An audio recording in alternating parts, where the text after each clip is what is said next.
ਦੇਸ਼ਾਂ ਤੇ ਵਿਦੇਸ਼ਾਂ ਤੋਂ ਰਾਜਾ ਸਾਹਿਬ ਵਲੋਗਸ ਨਾਲ ਜੁੜੀਆਂ ਰੱਬ ਰੂਪ ਸੰਗਤਾਂ ਨੂੰ ਮੈਂ ਅਮਰੀਕ ਸਿੰਘ ਬੱਲੋਵਾਲ ਫਤਿਹ ਬੁਲਾਉਣਾ ਹਾਂ। ਵਾਹਿਗੁਰੂ ਜੀ ਕਾ ਖਾਲਸਾ, ਵਾਹਿਗੁਰੂ ਜੀ ਕੀ ਫਤਿਹ। ਰਾਜਾ ਬਲੀ ਕਰ ਭਲੀ।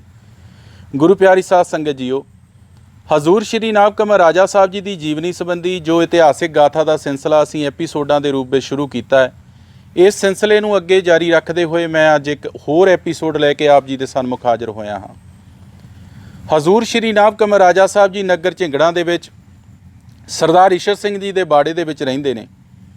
ਇਸ ਬਾੜੇ ਵਿੱਚ ਰਹਿ ਕੇ ਹਜ਼ੂਰ ਸ਼੍ਰੀ ਨਾਭ ਕਮਲ ਰਾਜਾ ਸਾਹਿਬ ਜੀ ਬੰਦਗੀ ਕਰਦੇ ਨੇ। ਉਸ ਪ੍ਰਭੂ ਪਰਮਾਤਮਾ ਦੇ ਚਰਨਾਂ ਦੇ ਨਾਲ ਸੁਰਤੀ ਜੋੜ ਕੇ ਪਰਮਾਤਮਾ ਦਾ ਨਾਮ ਜਪਦੇ ਨੇ। ਉਧਰ ਪਿੰਡ ਝਿੰਗੜਾਂ ਦੇ ਹੀ ਸਰਦਾਰ ਕਰਮ ਸਿੰਘ ਜੀ ਬੱਬਰ ਅਕਾਲੀ, ਜਿਨ੍ਹਾਂ ਦਾ ਕਿ ਬੱਬਰ ਅਕਾਲੀ ਮੂਵਮੈਂਟ ਦੇ ਵਿੱਚ ਬਹੁਤ ਵੱਡਾ ਨਾਮ ਹੈ। ਬੱਬਰ ਅਕਾਲੀ ਕਰਮ ਸਿੰਘ ਜੀ ਪੰਜਾਬ ਦੀ ਧਰਤੀ ਦੇ ਜਾਏ ਸਿਰਮੌਰ ਆਗੂ ਔਰ ਨਿਡਰ ਯੋਧੇ ਹੋਏ ਨੇ, ਜਿਨ੍ਹਾਂ ਨੇ ਕਿ ਬੱਬਰ ਅਕਾਲੀ ਮੂਵਮੈਂਟ ਦੇ ਵਿੱਚ ਅੰਗਰੇਜ਼ਾਂ ਦੀ ਜ਼ਾਲਮ ਹਕੂਮਤ ਦੇ ਨਾਲ ਲੋਹਾ ਲੈਂਦੇ ਹੋਏ ਇਸ ਧਰਤੀ ਨੂੰ ਅੰਗਰੇਜ਼ਾਂ ਦੇ ਚੁੰਗਲ ਤੋਂ ਆਜ਼ਾਦ ਕਰਾਉਣ ਲਈ ਬੜਮੁੱਲਾ ਯੋਗਦਾਨ ਪਾਇਆ। ਬੱਬਰ ਅਕਾਲੀ ਸਰਦਾਰ ਕਰਮ ਸਿੰਘ ਜੀ, ਜਿਨ੍ਹਾਂ ਦਾ ਕਿ ਬੱਬਰ ਅਕਾਲੀ ਮੂਵਮੈਂਟ ਦੇ ਵਿੱਚ ਬਹੁਤ ਵੱਡਾ ਨਾਮ ਹੈ, ਜਿਨ੍ਹਾਂ ਨੇ ਬੜੀ ਸੁਚੱਜੀ ਅਗਵਾਈ ਕਰਕੇ ਅੰਗਰੇਜ਼ ਦੀ ਜ਼ਾਲਮ ਸਰਕਾਰ ਨੂੰ ਲੋਹੇ ਦੇ ਚਣੇ ਚਬਾਏ, ਉਸ ਯੋਧੇ ਦੀ ਗੱਲ ਅੱਜ ਤੁਹਾਡੇ ਨਾਲ ਕਰਨ ਲੱਗਿਆ ਹਾਂ। ਬੱਬਰ ਅਕਾਲੀ ਕਰਮ ਸਿੰਘ ਹੋਣੀ ਮਨ ਦੇ ਵਿੱਚ ਵਿਚਾਰ ਕੀਤਾ ਕਿ ਕਿਉਂ ਨਾ ਪਿੰਡ ਰਟੈਂਡੇਵਾਲ ਦੇ ਵਸੀਵੇਂ ਵਾਲੇ ਪਾਸੇ ਪੈਂਦੀ ਹੋਈ ਜ਼ਮੀਨ ਦੇ ਵਿੱਚ ਖੂਹ ਲਗਵਾਇਆ ਜਾਵੇ। ਬੱਬਰ ਅਕਾਲੀ ਕਰਮ ਸਿੰਘ ਹੋਣਾ ਨੇ ਇਹ ਫੈਸਲਾ ਕੀਤਾ ਤੇ ਖੂਹ ਲਗਵਾਉਣ ਦੀ ਕਾਰਵਾਈ ਆਰੰਭ ਕਰ ਦਿੱਤੀ। ਖੂਹ ਪਟਵਾਇਆ ਗਿਆ, ਖੂਹ ਨੂੰ ਨਾਲ ਲਾਈ ਗਈ, ਪਰ ਕੋਈ ਰੱਬ ਦੀ ਐਸੀ ਕਰੋਪੀ ਵਰਤੀ ਕਿ ਖੂਹ ਦੇ ਵਿੱਚ ਪਾਣੀ ਨਾ ਉੱਠਿਆ। ਕਈ ਦਿਨ ਚਾਰਜੋਈ ਕਰਦੇ ਰਹੇ, ਕਈ ਦਿਨ ਖੱਜਲ ਖੁਆਰ ਹੁੰਦੇ ਰਹੇ, ਪਰ ਪਾਣੀ ਫਿਰ ਵੀ ਨਾ ਉੱਠਿਆ। ਡਬੋਲੀਏ ਥੱਕ ਹਾਰ ਕੇ ਟੁੱਟ ਕੇ ਬੈਠ ਗਏ। ਬੱਬਰ ਅਕਾਲੀ ਕਰਮ ਸਿੰਘ ਜੀ ਵੀ ਨਿਰਾਸ਼ ਹੋ ਗਏ। ਨਿਰਾਸ਼ਾ ਇਸ ਕਰਕੇ ਕਿ 4000 ਰੁਪਈਆ ਵੀ ਖਰਚ ਲਿਆ, ਪਰ ਖੂਹ ਦੇ ਵਿੱਚ ਪਾਣੀ ਫਿਰ ਵੀ ਨਾ ਆਇਆ। ਤੇ ਜੇ ਖੂਹ ਦੇ ਵਿੱਚ ਪਾਣੀ ਨਾ ਆਇਆ, ਫਸਲ ਦੀ ਸਿੰਚਾਈ ਨਹੀਂ ਹੋਊਗੀ, ਇਹ ਜ਼ਮੀਨ ਬੰਜਰ ਹੋ ਜਾਊਗੀ, ਇਹ ਫਸਲ ਨਹੀਂ ਹੋ ਸਕਦੀ। ਇੱਥੇ ਪਾਣੀ ਦਾ ਉੱਠਣਾ ਬਹੁਤ ਜ਼ਰੂਰੀ ਹੈ। ਮਨ ਬੜਾ ਨਿਰਾਸ਼ ਹੈ। ਦੁਪਹਿਰ ਦਾ ਸਮਾਂ ਹੈ, ਤਪਦੀ ਦੁਪਹਿਰ ਹੈ। ਤਪਦੀ ਦੁਪਹਿਰ ਦੇ ਵਿੱਚ ਥੱਕ ਹਾਰ ਕੇ ਕਾਮੇ ਸਾਰੇ ਸ਼ਾਮੇ ਆਰਾਮ ਕਰਨ ਲੱਗ ਜਾਂਦੇ ਨੇ। ਤੇ ਬੱਬਰ ਅਕਾਲੀ ਕਰਮ ਸਿੰਘ ਜੀ ਪਰੇਸ਼ਾਨ ਨੇ, ਨਿਰਾਸ਼ ਨੇ, ਹਤਾਸ਼ ਨੇ। ਤੇ ਨਿਰਾਸ਼ ਤੇ ਹਤਾਸ਼ ਹੋ ਕੇ ਉਹਨਾਂ ਦੇ ਮਨ ਦੇ ਵਿੱਚ ਇੱਕ ਖਿਆਲ ਆਉਂਦਾ ਹੈ ਕਿ ਕਿਉਂ ਨਾ ਗਲ ਵਿੱਚ ਪੱਲਾ ਪਾ ਕੇ ਉਸ ਅਕਾਲ ਪੁਰਖ ਦਰਗਾਹ ਦੇ ਵਿੱਚ ਅਰਦਾਸ ਕੀਤੀ ਜਾਵੇ। ਇਸੇ ਤਰ੍ਹਾਂ ਕਰਦੇ ਨੇ, ਗਲ ਦੇ ਵਿੱਚ ਪੱਲਾ ਪਾ ਕੇ ਨਿਮਾਣੇ ਨਿਤਾਣੇ ਹੋ ਕੇ ਉਸ ਅਕਾਲ ਪੁਰਖ ਦੀ ਸੱਚੀ ਦਰਗਾਹ ਦੇ ਵਿੱਚ ਅਰਦਾਸ ਕਰਦੇ ਨੇ ਕਿ ਇਹ ਪਾਤਸ਼ਾਹ, ਅੱਜ ਤੇਰਾ ਸੇਵਕ ਤੇਰੇ ਚਰਨਾਂ ਦੇ ਵਿੱਚ ਅਰਦਾਸ ਕਰ ਰਿਹਾ ਹੈ, ਕਿਰਪਾ ਕਰ ਮੇਰੀ ਡੁੱਬਦੀ ਹੋਈ ਬੇੜੀ ਨੂੰ ਪਾਰ ਲਾ ਦੇ। ਕੋਈ ਐਸੀ ਕਰਾਮਾਤ ਵਿਖਾ ਕਿ ਇਹ ਜਿਹੜਾ ਖੂਹ ਪਾਣੀ ਨਹੀਂ ਆ ਰਿਹਾ, ਇਸ ਖੂਹ ਦੇ ਵਿੱਚ ਪਾਣੀ ਦੀਆਂ ਫੁਹਾਰਾਂ ਪੈਣ ਲੱਗ ਜਾਣ।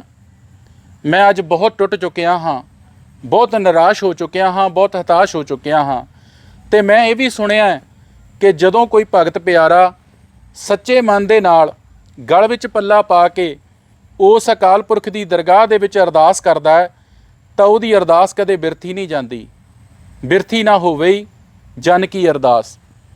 ਇਸ ਪਾਵਨ ਪੰਕਤੀ ਦਾ ਓਟ ਆਸਰਾ ਲੈ ਕੇ ਬੱਬਰ ਅਕਾਲੀ ਕਰਮ ਸਿੰਘ ਜੀ ਸੱਚੇ ਮਨ ਦੇ ਨਾਲ, ਸ਼ਰਧਾ ਦੇ ਨਾਲ ਉਸ ਅਕਾਲ ਪੁਰਖ ਦੀ ਦਰਗਾਹ ਦੇ ਵਿੱਚ ਅਰਦਾਸ ਕਰਦੇ ਨੇ ਕਿ ਪਾਤਸ਼ਾਹ ਕੋਈ ਕੌਤਕ ਵਿਖਾ, ਕੋਈ ਕਿਰਪਾ ਕਰ, ਕੋਈ ਮਿਹਰ ਦੀ ਨਜ਼ਰ ਮਾਰ, ਕੋਈ ਰਹਿਮਤ ਦੀ ਨਜ਼ਰ ਮਾਰ। ਇਹ ਸੁੱਕਾ ਖੂਹ ਹਰਾ ਹੋ ਜਾਵੇ, ਇਹਦੇ ਵਿੱਚੋਂ ਪਾਣੀ ਦੀਆਂ ਫੁਹਾਰਾਂ ਪੈਣ ਲੱਗ ਜਾਣ। ਇਹ ਫਸਲ ਜੋ ਅੱਜ ਜ਼ਮੀਨ ਬੰਜਰ ਹੋਈ ਪਈ ਹੈ, ਇੱਥੇ ਸਿੰਜਾਂ ਹੋਣ ਲੱਗ ਪਵੇ, ਇੱਥੇ ਹਰੀਆਂ ਭਰੀਆਂ ਫਸਲਾਂ ਲਹਿਰਾਉਂਦੀਆਂ ਮੈਨੂੰ ਦਿਖਣ। ਕੋਈ ਐਸੀ ਕਲਾ ਵਰਤਾ। ਉਧਰ ਹਜ਼ੂਰ ਸ਼੍ਰੀ ਨਾਭ ਕਮਲ ਰਾਜਾ ਸਾਹਿਬ ਜੀ ਬਾੜੇ ਦੇ ਵਿੱਚ ਬੈਠ ਕੇ ਬੰਦਗੀ ਕਰ ਰਹੇ ਨੇ। ਨੇਤਰ ਬੰਦ ਕੀਤੇ ਨੇ ਤੇ ਸੁਰਤੀ ਪਰਮਾਤਮਾ ਦੇ ਚਰਨਾਂ ਵਿੱਚ ਜੁੜੀ ਹੈ। ਬੱਬਰ ਅਕਾਲੀ ਕਰਮ ਸਿੰਘ ਜੀ ਦੀ ਅਕਾਲ ਪੁਰਖ ਦੀ ਦਰਗਾਹ ਵਿੱਚ ਕੀਤੀ ਹੋਈ ਅਰਦਾਸ ਦੀ ਆਵਾਜ਼ ਹਜ਼ੂਰ ਸ਼੍ਰੀ ਨਾਭ ਕਮਲ ਰਾਜਾ ਸਾਹਿਬ ਜੀ ਦੇ ਕੰਨੀ ਪੈਂਦੀ ਹੈ।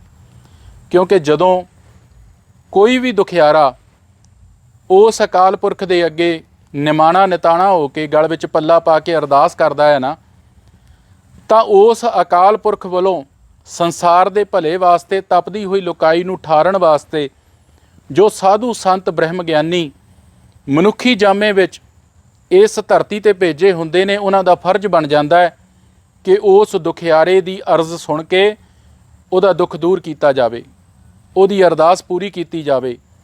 ਇਹੀ ਡਿਊਟੀ ਲੱਗਦੀ ਹੈ ਸਾਧੂ ਸੰਤਾਂ ਦੀ ਅਕਾਲ ਪੁਰਖ ਦੀ ਦਰਗਾਹ 'ਚੋਂ, ਅਤੇ ਇਸੇ ਡਿਊਟੀ ਨੂੰ ਪੂਰਾ ਕਰਨ ਵਾਸਤੇ ਸਾਧੂ ਸੰਤ ਸੰਸਾਰ ਦੇ ਉੱਤੇ ਆਗਮਨ ਕਰਦੇ ਨੇ। ਹਜ਼ੂਰ ਸ਼੍ਰੀ ਨਾਭ ਕਮਰ ਰਾਜਾ ਸਾਹਿਬ ਜੀ ਇੱਕਦਮ ਆਸਣ ਤੋਂ ਉੱਠਦੇ ਨੇ, ਆਸਣ ਇਕੱਠਾ ਕਰਦੇ ਨੇ, ਅਤੇ ਤਪਦੀ ਹੋਈ ਦੁਪਹਿਰ ਵਿੱਚ ਤਾਂਬੇ ਵਾਂਗ ਧਰਤੀ ਤਪ ਰਹੀ ਹੈ। ਡੰਗਰਾਂ ਦੇ ਅਤੇ ਮਨੁੱਖਾਂ ਦੇ ਸੰਗ ਖੁਸ਼ਕ ਹੋ ਰਹੇ ਨੇ। ਗਰਮੀ ਤਰਾਹੀ ਤਰਾਹੀ ਕਰ ਰਹੀ ਹੈ। ਤਰਾਹੀ ਤਰਾਹੀ ਗਰਮੀ ਦੇ ਵਿੱਚ ਤਾਂਬੇ ਵਾਂਗ ਤਪਦੀ ਹੋਈ ਧਰਤੀ ਦੇ ਉੱਤੇ ਮੇਰੇ ਪਾਤਸ਼ਾਹ ਹਜ਼ੂਰ ਸ਼੍ਰੀ ਨਾਭ ਕਮਰ ਰਾਜਾ ਸਾਹਿਬ ਜੀ ਨੰਗੇ ਪੈਰੀਂ ਬੱਬਰ ਅਕਾਲੀ ਕਰਮ ਸਿੰਘ ਦੇ ਖੂਹ ਵੱਲ ਤੁਰ ਪੈਂਦੇ ਨੇ। ਬਲ ਕਰਦੇ ਜਾ ਰਹੇ ਨੇ, ਤੇਜ਼ੀ ਨਾਲ ਵੱਧਦੇ ਜਾ ਰਹੇ ਨੇ। ਇੱਕ ਭਗਤ ਪਿਆਰਾ ਗਲ ਵਿੱਚ ਪੱਲਾ ਪਾ ਕੇ ਯਾਦ ਕਰ ਰਿਹਾ ਹੈ, ਅੱਜ ਉਹਦੀ ਅਰਜ਼ ਸੁਣਨੀ ਹੈ, ਉਹਦੀ ਸਮੱਸਿਆ ਦੂਰ ਕਰਨੀ ਹੈ, ਉਹਦੀ ਮੁਸ਼ਕਲ ਦਾ ਹੱਲ ਕਰਨਾ ਹੈ। ਉਧਰ ਬੱਬਰ ਅਕਾਲੀ ਕਰਮ ਸਿੰਘ ਜੀ ਵਿਰਾਗ ਦੇ ਵਿੱਚ ਉਸ ਅਕਾਲ ਪੁਰਖ ਦੀ ਦਰਗਾਹ ਵਿੱਚ ਬਾਰ-ਬਾਰ ਅਰਦਾਸ ਬੇਨਤੀ ਕਰ ਰਹੇ ਨੇ, ਅਤੇ ਇੱਕਦਮ ਦੇਖਦੇ ਨੇ ਹਜ਼ੂਰ ਸ਼੍ਰੀ ਨਾਭ ਕਮਰ ਰਾਜਾ ਸਾਹਿਬ ਜੀ ਖੂਹ ਦੀ ਮੌਣ ਦੇ ਉੱਤੇ ਆ ਕੇ ਖੜ੍ਹੇ ਹੋ ਜਾਂਦੇ ਨੇ। ਜਦੋਂ ਬੱਬਰ ਅਕਾਲੀ ਕਰਮ ਸਿੰਘ ਜੀ ਹਜ਼ੂਰ ਸ਼੍ਰੀ ਨਾਭ ਕਮਰ ਰਾਜਾ ਸਾਹਿਬ ਜੀ ਨੂੰ ਖੂਹ ਦੀ ਮੌਣ 'ਤੇ ਖੜ੍ਹਾ ਦੇਖਦੇ ਨੇ ਤਾਂ ਇੱਕਦਮ ਘਬਰਾ ਜਾਂਦੇ ਨੇ। ਸੋਚਦੇ ਨੇ ਕਿ ਰਾਜਾ ਜੀ ਅੱਜ ਅਚਾਨਕ ਕਿਵੇਂ ਇੱਥੇ ਪ੍ਰਗਟ ਹੋ ਗਏ। ਮੈਂ ਤਾਂ ਅਕਾਲ ਪੁਰਖ ਦੀ ਦਰਗਾਹ ਦੇ ਵਿੱਚ ਅਰਦਾਸਾਂ ਕਰ ਰਿਹਾ ਸੀ, ਅਰਜ਼ੋਈਆਂ ਕਰ ਰਿਹਾ ਸੀ, ਅਤੇ ਰਾਜਾ ਸਾਹਿਬ ਜੀ ਅੱਜ ਖੂਹ ਦੀ ਮੌਣ ਦੇ ਉੱਤੇ ਆ ਕੇ ਕਿਵੇਂ ਖੜ੍ਹੇ ਹੋ ਗਏ, ਕੀ ਕਾਰਨ ਹੋ ਸਕਦਾ। ਖੂਹ ਦੀ ਮੌਣ 'ਤੇ ਆ ਕੇ ਖੜ੍ਹੇ ਹਜ਼ੂਰ ਸ਼੍ਰੀ ਨਾਭ ਕਮਰ ਰਾਜਾ ਸਾਹਿਬ ਜੀ ਦੀ ਆਵਾਜ਼ ਜਦੋਂ ਆਰਾਮ ਕਰ ਰਹੇ ਮਜ਼ਦੂਰਾਂ ਦੇ ਕੰਨੀ ਪਈ ਤਾਂ ਇੱਕਦਮ ਉੱਠ ਖੜ੍ਹੇ। ਅੱਜ ਹਜ਼ੂਰ ਸ਼੍ਰੀ ਨਾਭ ਕਮਰ ਰਾਜਾ ਸਾਹਿਬ ਜੀ ਕੋਈ ਕੌਤਕ ਵਰਤਾਉਣ ਲੱਗੇ ਨੇ। ਸਭ ਬੜੀ ਹੈਰਾਨੀ ਦੇ ਨਾਲ ਹਜ਼ੂਰ ਸ਼੍ਰੀ ਨਾਭ ਕਮਰ ਰਾਜਾ ਸਾਹਿਬ ਜੀ ਨੂੰ ਵੇਖ ਰਹੇ ਨੇ। ਬੱਬਰ ਅਕਾਲੀ ਕਰਮ ਸਿੰਘ ਹੋਣਾ ਨੇ ਵੈਰਾਗ ਦੇ ਵਿੱਚ ਭਿੱਜ ਕੇ ਹਜ਼ੂਰ ਸ਼੍ਰੀ ਨਾਭ ਕਮਰ ਰਾਜਾ ਸਾਹਿਬ ਜੀ ਅੱਗੇ ਪੁਕਾਰ ਕੀਤੀ, ਪਾਤਸ਼ਾਹੋ ਤੁਸੀਂ ਸਭ ਜਾਣਦੇ ਹੋ ਅੱਜ ਮੇਰੀ ਬੇੜੀ ਡੁੱਬਦੀ ਜਾ ਰਹੀ ਹੈ। ਖੂਹ ਲਾਇਆ ਸੀ ਪਰ ਖੂਹ ਸੁੱਕਾ ਰਹਿ ਗਿਆ, ਖੂਹ ਦੇ ਵਿੱਚ ਪਾਣੀ ਨਹੀਂ ਉੱਠਿਆ।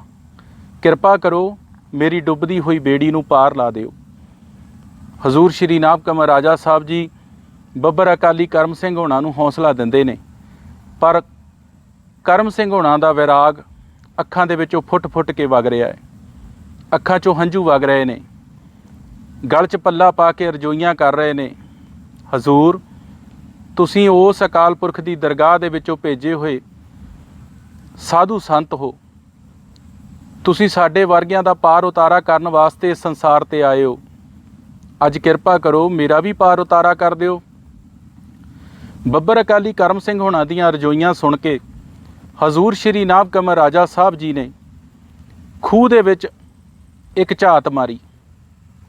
ਵੇਖਣ ਵਾਲੇ ਦੱਸਦੇ ਨੇ ਕਿ ਖੌਰੇ ਹਜ਼ੂਰ ਸ਼੍ਰੀ ਨਾਭ ਕਮਰ ਰਾਜਾ ਸਾਹਿਬ ਜੀ ਨੇ ਆਪਣੇ ਮੁਬਾਰਕ ਨੈਣਾਂ ਦੇ ਨਾਲ, ਕਿਹੜੀ ਮੁਬਾਰਕ ਤੱਕਣੀ ਦੇ ਨਾਲ ਬੱਬਰ ਅਕਾਲੀ ਕਰਮ ਸਿੰਘ ਦੇ ਭੜੋਲੇ ਵਾਂਗ ਖਾਲੀ ਪਏ ਖੂਹ ਨੂੰ ਵੇਖਿਆ ਕਿ ਇੱਕਦਮ ਉਹ ਭੜੋਲੇ ਵਾਂਗ ਖਾਲੀ ਪਿਆ ਖੂਹ ਜਿਹਦੇ ਵਿੱਚੋਂ ਪਾਣੀ ਨਹੀਂ ਸੀ ਉੱਠ ਰਿਹਾ ਅਤੇ ਕਈ ਦਿਨ ਜਦੋਜਹਿਦ ਕਰਦਿਆਂ ਨੂੰ ਹੋ ਗਏ ਸਨ, ਉਸ ਸੁੱਕੇ ਖੂਹ ਦੇ ਵਿੱਚੋਂ ਪਾਣੀ ਦੀ ਫੁਹਾਰ ਫੁੱਟ ਪਈ।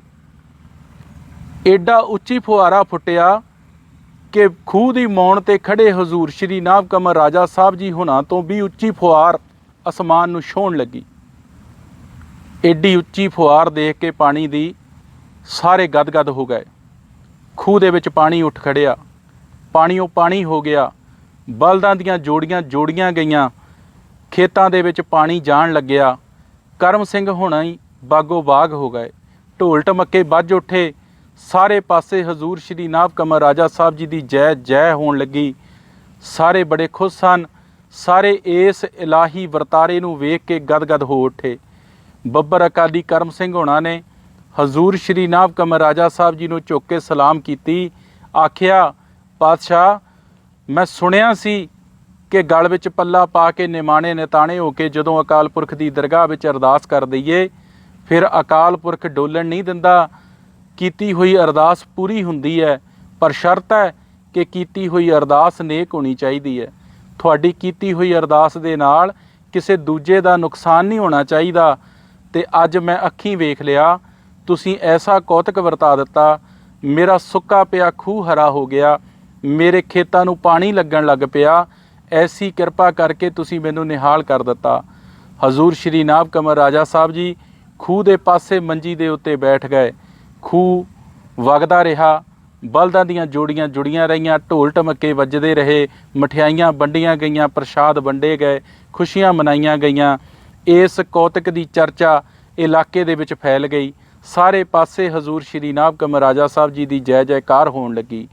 ਆਂਦੇ ਨੇ ਕਿ ਹਜ਼ੂਰ ਸ਼੍ਰੀ ਨਾਭ ਕਮਰ ਰਾਜਾ ਸਾਹਿਬ ਜੀ ਨੇ ਆਪਣੀ ਮਿਹਰ ਭਰੀ ਤੱਕਣੀ ਦੇ ਨਾਲ ਬੱਬਰ ਅਕਾਲੀ ਕਰਮ ਸਿੰਘ ਦੇ ਸੁੱਕੇ ਪਏ ਵੀਰਾਨ ਖੂਹ ਨੂੰ ਐਸਾ ਵੇਖਿਆ ਕਿ ਬੱਬਰ ਅਕਾਲੀ ਕਰਮ ਸਿੰਘ ਦਾ ਖੂਹ ਅੱਜ ਵੀ ਚੱਲ ਰਿਹਾ ਹੈ।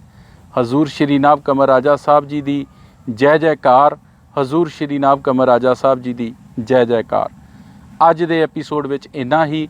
ਅਗਲੇ ਐਪੀਸੋਡਾਂ ਵਿੱਚ ਹਜ਼ੂਰ ਸ਼੍ਰੀ ਨਾਭ ਕਮਰ ਰਾਜਾ ਸਾਹਿਬ ਜੀ ਦੇ ਕੌਤਕਾਂ ਦੀਆਂ ਅਗਲੀਆਂ ਕਹਾਣੀਆਂ ਲੈ ਕੇ ਆਪ ਜੀ ਦੇ ਸਨਮੁਖ ਜ਼ਰੂਰ ਹਾਜ਼ਰ ਹੋਵਾਂਗਾ।